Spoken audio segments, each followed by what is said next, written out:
Thank you for taking a coffee break with Praise Center.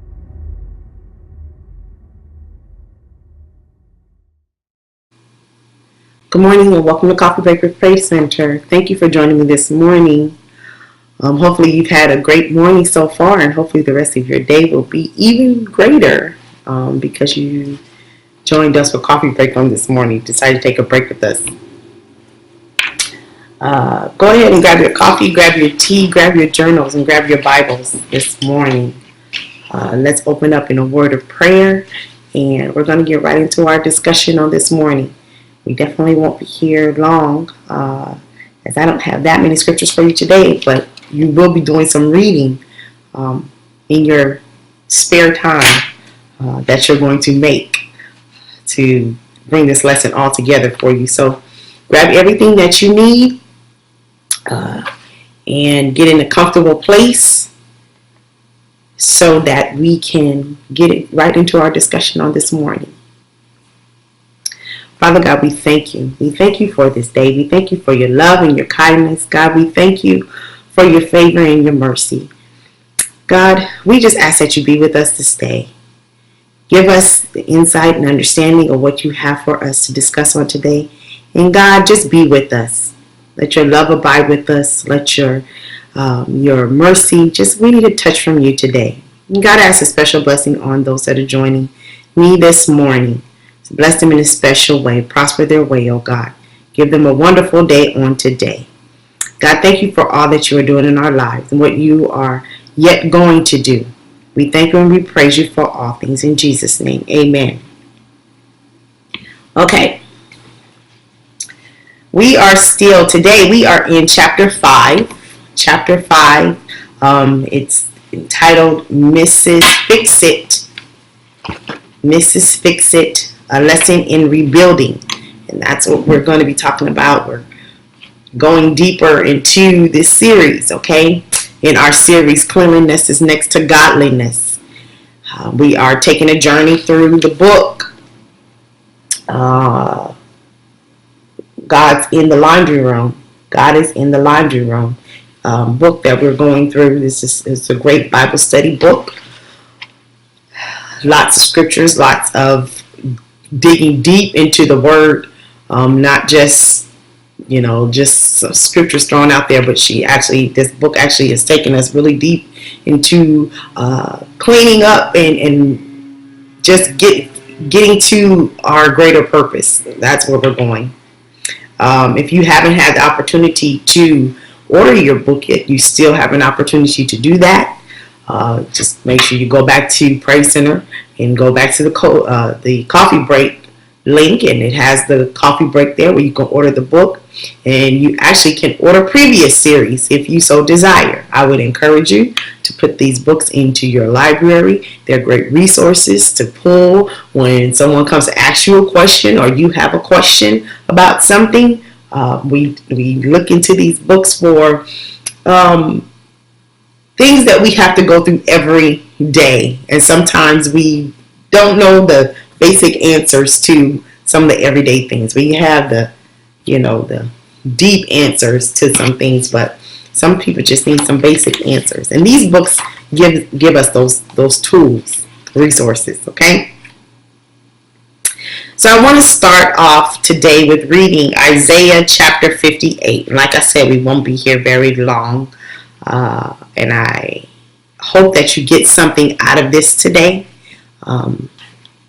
that you can actually think about. I like to challenge our thinking.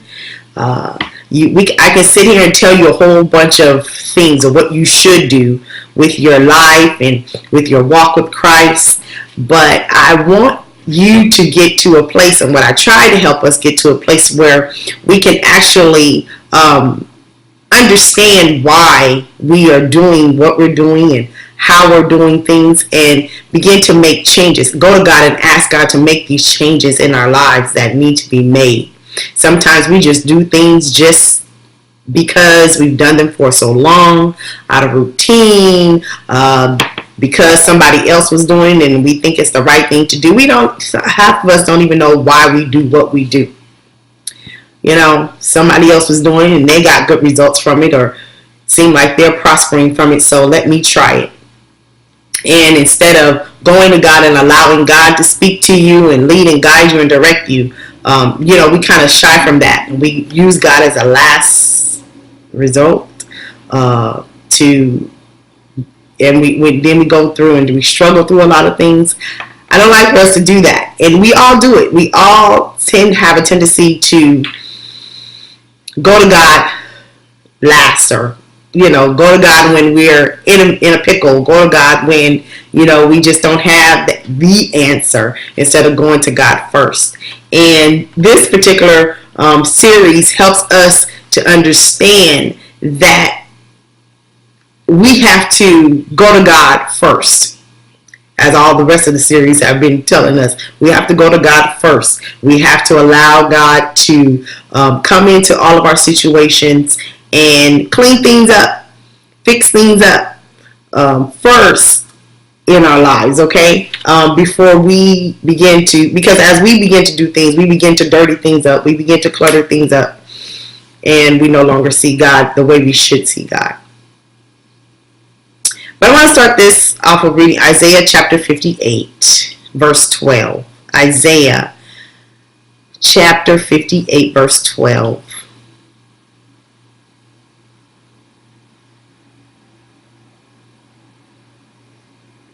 And it says, "And they that shall be of thee shall build the old waste places. Thou shalt raise up the foundations of many generations. And thou shalt be called the repairer of the breach, the restorer of the paths to dwell in." Okay? The Living Translation says, some of you will rebuild the deserted ruins of your cities. Then you will be known as the rebuilder of walls and a restorer of homes.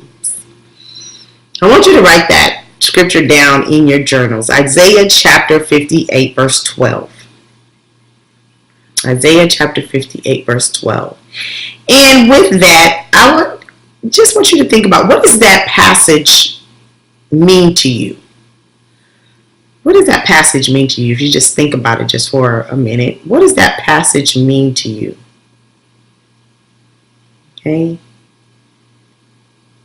Some of you will rebuild the deserted ruins of your cities. Then you will be known as a rebuilder, the repairer of the breach, the rebuilder of walls, and the restorer of homes. What does that passage mean to you? And I want you to hold on to that thought, okay? Or write that thought in your journals. Because I kind of want you to hold on to that. And as you look back into your journals, that become a force with you, become a part of you. And as we go through this, you'll understand why I say that. It's a scripture that we hear every so often when a good preacher comes and preaches about rebuilding those walls. But I want us to go a little deeper with that. How can we use that in our everyday walk? Let me ask you a few questions. Here. And I hope I'm not going to, it doesn't sound like I'm going to be all over the place. I'm going to try to bring this all in, because this particular chapter in this book, it's a pretty long one if you have the book, and it's a lot to read, to get into it biblically, get into the Bible, into the Word. And so I really hope that you get the book, just because of the in-depth studies that happens in this particular book. Let me ask you a few questions. Do you have stuff? Do you have stuff that needs mending? You have stuff that needs mending? I have some pile of clothes in my bedroom. And I said I'm not going to move them, because once I move them to another spot, then I'm definitely going to forget them. But they need, buttons, and they need, like the holes in the seam, where the seam have come apart. They need to be, sewn back together. Real simple quick, easy things that need to be done, but yet the pile is getting bigger.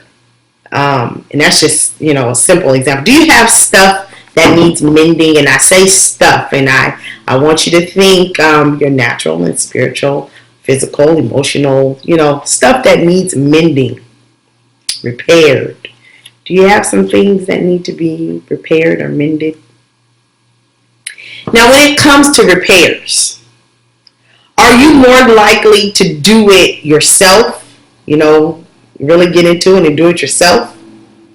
Are you more likely to hire out, go find someone else to do it, right?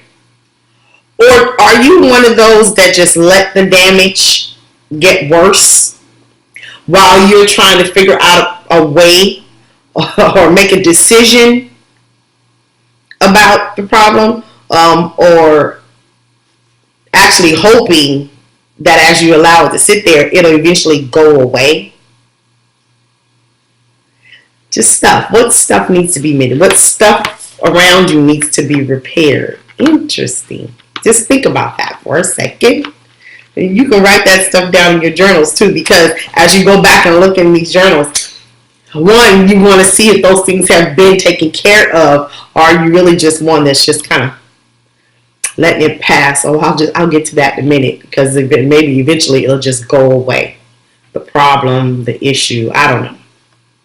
In our past sessions that we've had during this series, we have taken the time to talk about some stains and clutter, and get rid of those stains and get rid of the clutter in our lives, in our homes, in our spiritual lives, everything, right? We've taken time to clean up, declutter, make space, get things organized.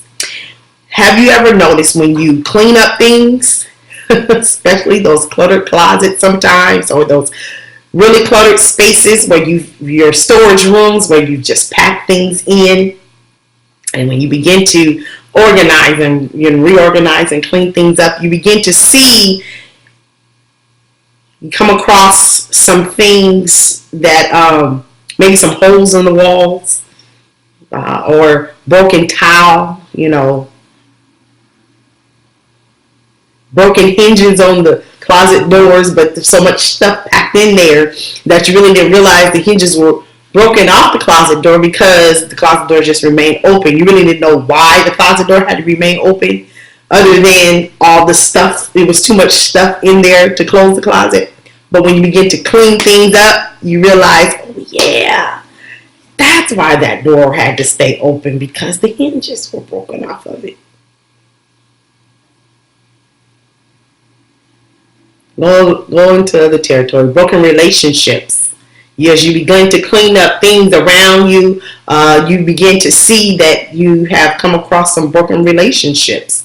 Oh, and that's why you didn't kind of deal with those people, kind of took them off of your friend list and things like that, because of broken relationships.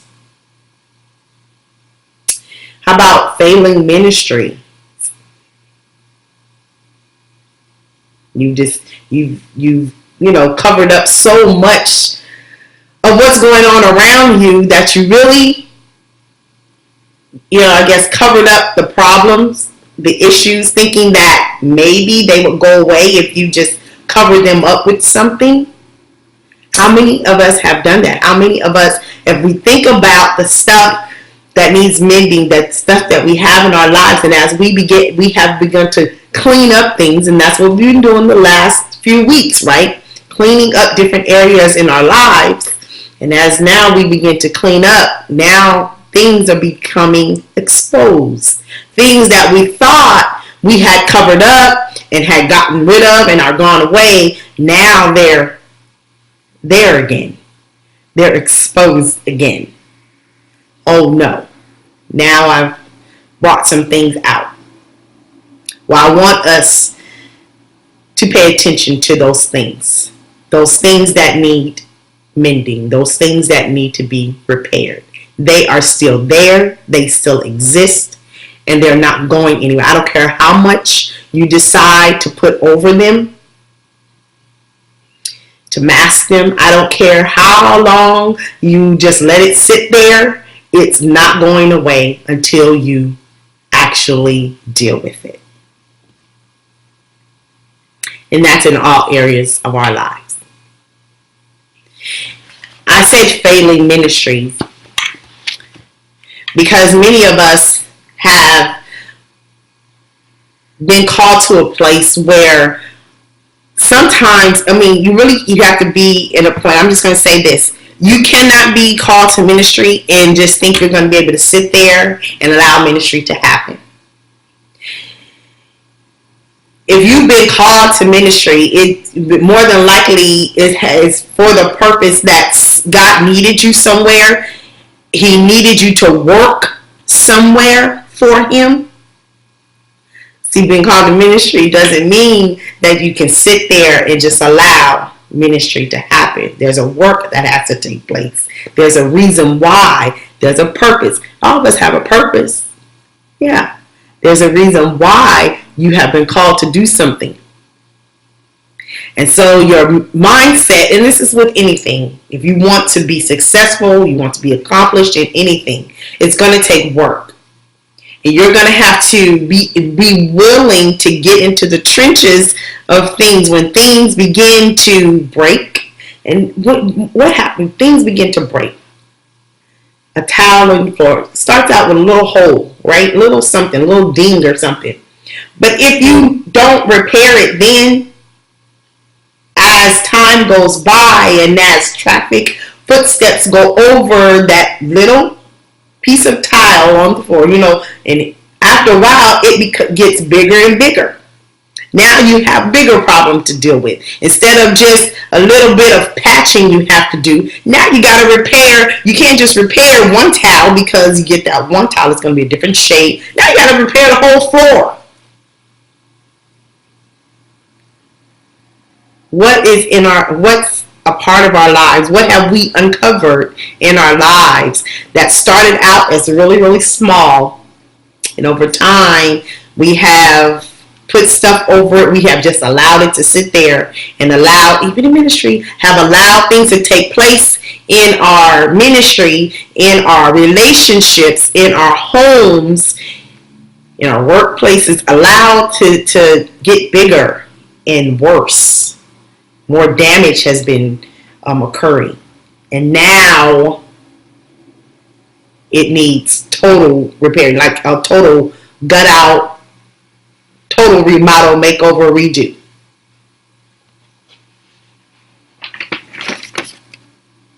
What do? When you get a chance, I want you to, and please make the chance happen, okay? When you get a chance, I want you to read Nehemiah. Entire book of Nehemiah, okay? The entire book of Nehemiah. Nehemiah.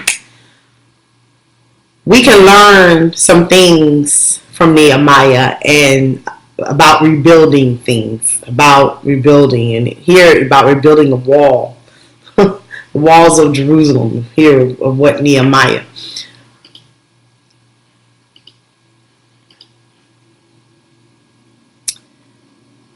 If we were to start at now,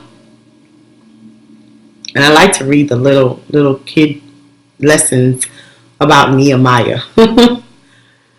There are a few things that Nehemiah did in order to get the walls of Jerusalem built. Now when Nehemiah went in, when he, stumbled across these walls or came to Jerusalem, a lot had gone on, and I don't want to go through the whole background story of it. That's why I want you to really read Nehemiah. Okay, so really when I say that's your homework and how this is all going to come together, I need you to read the entire book of Nehemiah. Okay?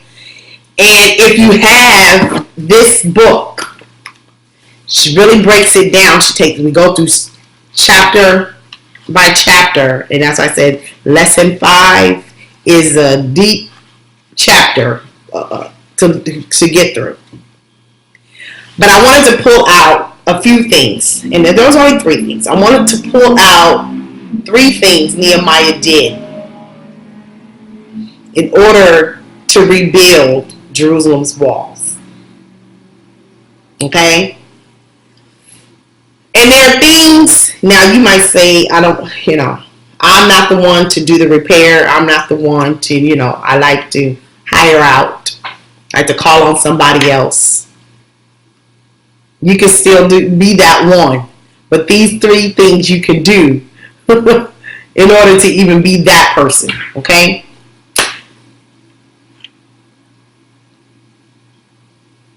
I want you to write down these 3 things, okay? Things that we can learn from Nehemiah. And as you read through Nehemiah, it will come together for you, okay? The first thing that Nehemiah did in rebuilding Jerusalem's walls was he cared. Okay? Nehemiah cared. It would say that he mourned. And when you mourn for something, it means you have a care, a passion, a compassion for something. Care. So I want you to write down care. A lot of times we don't typically care about the problem or the issue that is going on, the destruction, the disruption, the chaos that's going on around us. We don't care. And I say we don't care is because that's when we begin to clutter things. We begin to push it aside. We begin to put things over the issue. We begin to look past it, kind of look through it like it doesn't exist. If I was to talk about relationship with your family. Let's go to relationship with your family. Say you have broken relationship, or there's brokenness in your relationship with your family.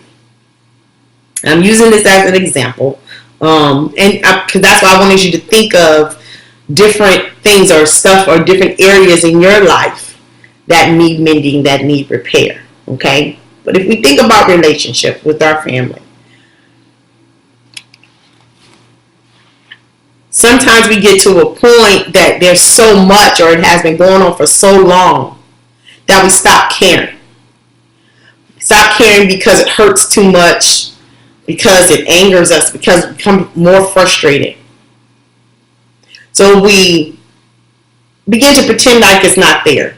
We walk in the house, we don't speak to each other, because I don't want to deal with what's going on. I don't want to deal with the problem. I don't want to deal with the issue. So I'm just going to pretend like it doesn't exist, and I'm just going to keep walking past, not speaking, not engaging, not being present, showing no love, all this. I don't know if that's your family or whatever, but we stop caring. But when you start to care, yes, it may hurt. Yeah. Because it's going to bring up, things that sometimes you don't want to deal with. But yes, it may hurt. It may cause frustration. It may anger you too, make you just downright mad. But if you care about something, that means you actually have a drive. You have a will, a desire to want to see it right. How many things are going on around us in this world that are just not right? And when I say right, then I think of God in the way that it should, or things that should be going the way they, the right way. In politics, things are not going the way that they should, be going as far as right is concerned. Okay? Do we just sit and complain about it? Do we just overlook it? Oh, well, whatever happens will happen. Or do we actually care and say, I gotta put something in motion. I gotta do something about this. Care brings about a passion. Caring brings about, I gotta make a change somehow, some way. It might not be a lot, My words might not mean a lot, but I got to do something. Nehemiah cared. He mourned. He cared. He had a compassion. He had a passion. He had a desire to want to do something to make it right. These walls that had been torn down in Jerusalem, that meant that the Jerusalem was open. It wasn't secure anymore, right? From the enemy's attacks. Nehemiah started with caring. There has to be something that can be done. Is there something that can be done in your relationship? Is there something that can be done with the things that need to be repaired in your life? Is there something that can be done? You have to start with caring. And after you care, the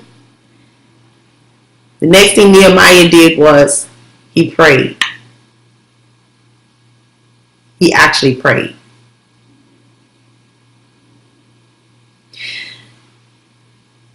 So I want you to write down pray as your next step of what we can learn from Nehemiah as he rebuilt these walls of Jerusalem.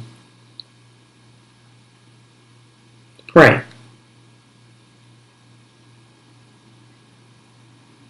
We have to take time to seek God, to stop and pray and acknowledge that, Lord, things are not right. This is why I care. Things are not right around us. Things are not going the way that we know that they should be going. These holes in these walls have appeared. I would say pray. Pray about everything. I pray about it. I oftentimes tell you guys, I pray before I start to make a meal because I'm not the greatest cook. So I'm praying, Lord, please let this meal put some flavor into this meal. You can tell sometimes when I just don't pray, I just put stuff in the pot. Please, Lord, let this particular steak cost me a little bit more than the norm, and so please let this turn out the way it's supposed to, the right way that is edible and good for that matter. Pray about everything. Pray. Don't be so, I don't want to say heavy minded or earthly good. Pray about everything. You got holes in your walls. Yeah, physical holes in your walls. Pray about them holes in the walls. Lord, give me a way to repair these holes in the wall. Lord, give me a way to whatever it is. Pray. Pray about everything. Yeah, the Bible tells us, pray. Just pray. Never, don't cease to pray. Don't stop praying. Don't just pray about everything. Take time to pray. Nehemiah prayed and he went to God and he began to acknowledge that these things, Lord, forgive the sins of the ones that were before that actually did this, that the ones that did the bad before. Lord, I pray for them. Pray for the one that actually put the hole in the wall. Pray for the one that actually did the damage to your heart. Pray for the one. Pray for them. Don't seek God on them. Yeah. Now they say seek God. I said seek like he's like go get them. But pray for them. Lord, help them. Save them. Change their mind. Deliver them. Help them to come to know you. Know your grace. Know your mercy. Know your power. Pray on the one that has hurt you. Not on. Pray for the one that has hurt you. That has actually done the damage to your stuff. Pray.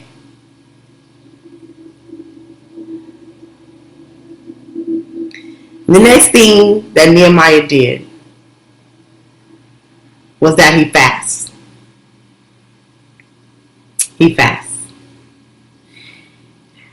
when you fast, it's actual time that God can actually answer your prayers. You actually, because maybe some of you really don't. I don't want to say us because I fast. That we actually sit before God and say, "Speak to me, Lord. I want to take away all the distractions. Get away from all the distractions. Get into a place where God can actually speak to you. Seek God and allow Him to speak to you and tell you what needs to be done." When Nehemiah fasted, when he actually prayed, when he went through these things, God gave him everything that he needed. God used him to lead the people to be prepared for the enemy's attacks. God used Nehemiah to get the people rallied up and in a place where they could actually begin working to repair these walls. No, people did not like it, but God used Nehemiah in a way that actually they started working. Okay?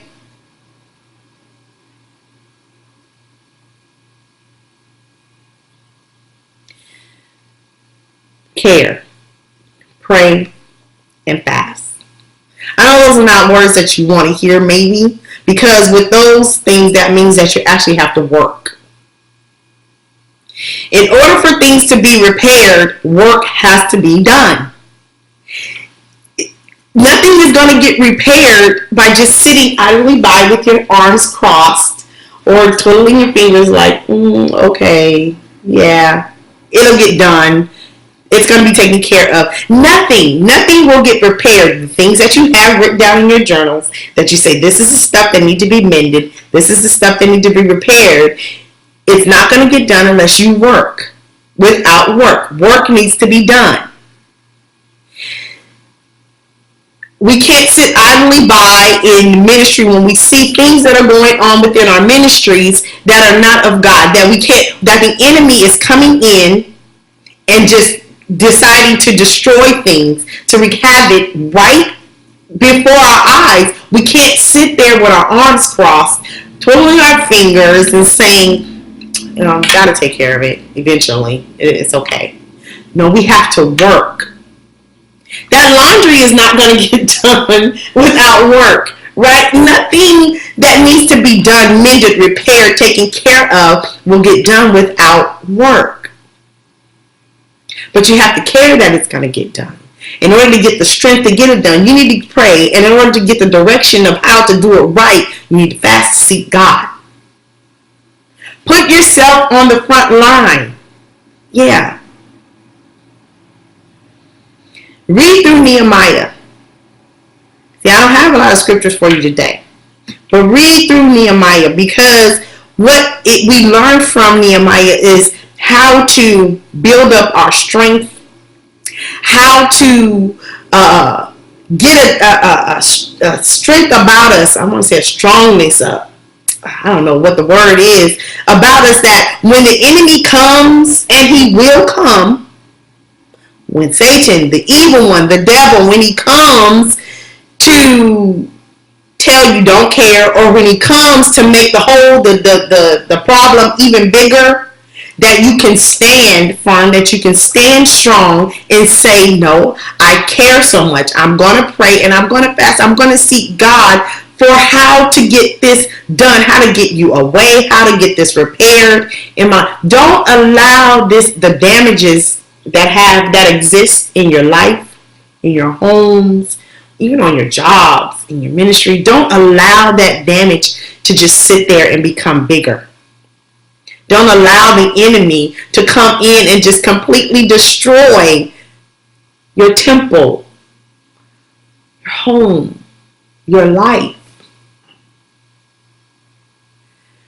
But place yourself right on the front line. And when you place yourself on the front line, that means work. Nehemiah knew the work of God had to be done. He prayed for God. He prayed for God to punish the enemies for mocking the Jews. Nehemiah and the Jews continued to work on that wall to get it built. When the enemies saw, this is what I said, when the enemies saw the wall was continuing to be built, you know what? They planned secretly to attack and cause confusion. The enemy's going to do that. No matter, he's going to see you doing good. He's going to see you repairing. Just get prepared. He's going to see you preparing those things in your life that he thought that when he came in to destroy, that you were just going to let them be destroyed. As he sees that you are on the front line, that you're repairing, you're rebuilding, he's going to try to attack you. But you know what? As you continue to use these steps, care, pray, and fast. Care, pray, and fast. All it is getting a desire about you, taking the time to commune with God, and actually looking to God for direction, allowing God to direct you in the right way, give you the right resources, provide you with the right tools. When you allow God to do that, those repairs become so easy. Those repairs begin to take place. Okay?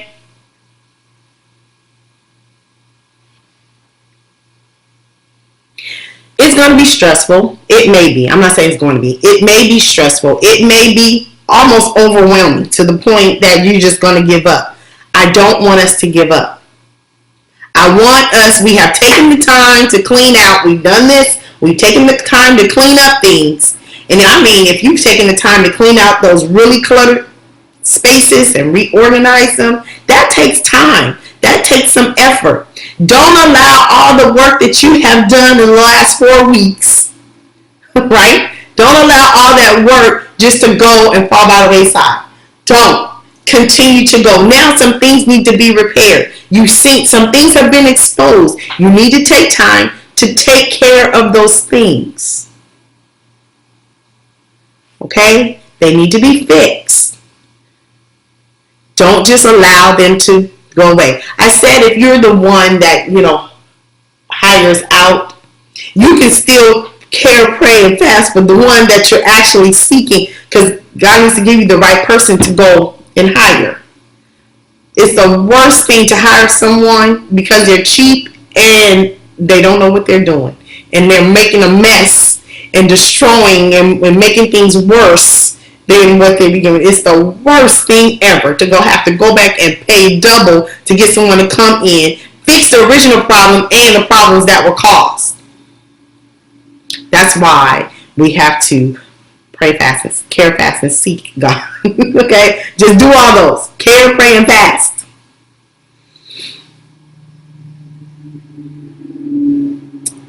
In this, and this is the last thing, in this, with these things, what it does is it makes us stronger. It makes us wiser.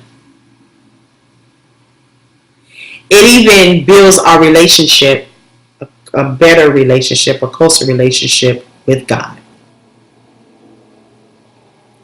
Know that the enemy is going to come and try to stop you, stop your progress, stop your success, stop your relationship with God. But keep going.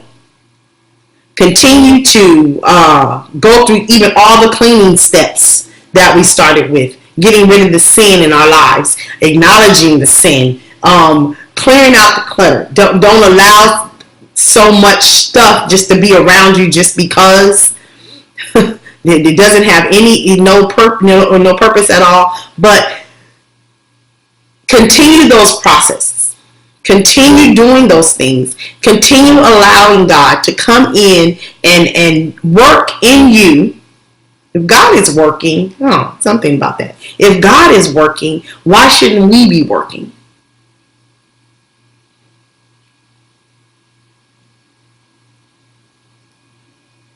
God is working to provide us the walls, the protection, the security that we need in order to keep away from the enemy. We have to work to rebuild and repair those things on the inside too.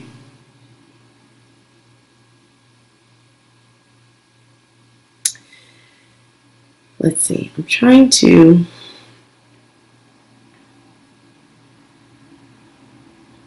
I lost the scripture, but I just want you to, and if you can't remember any other scriptures out of this lesson, remember Isaiah 58:12, and the entire book of Nehemiah. I want you to read Nehemiah and, I don't know, become like Nehemiah. Get a passion about you, that you care, and get a desire about you, that you want to pray and that you want to see change happen in your home, in this world, in your churches. You can't just let things go. They're not going to go away.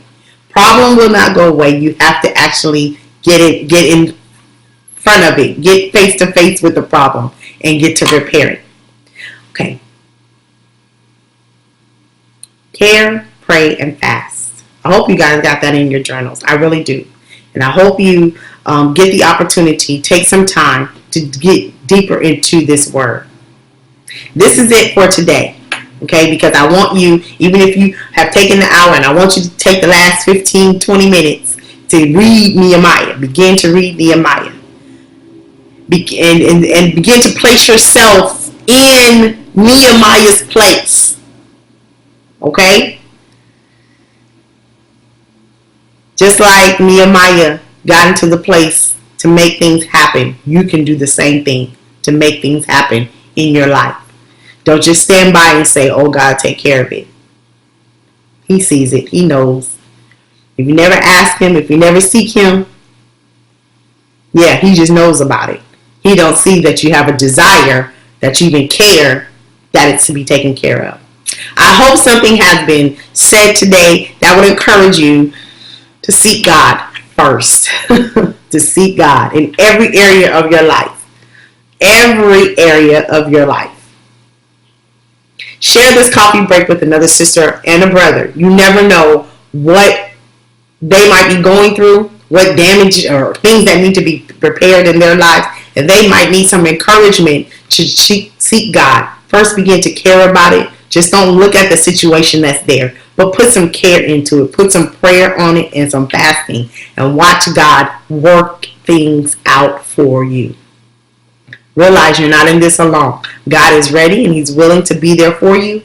Just seek him and he's right there for you.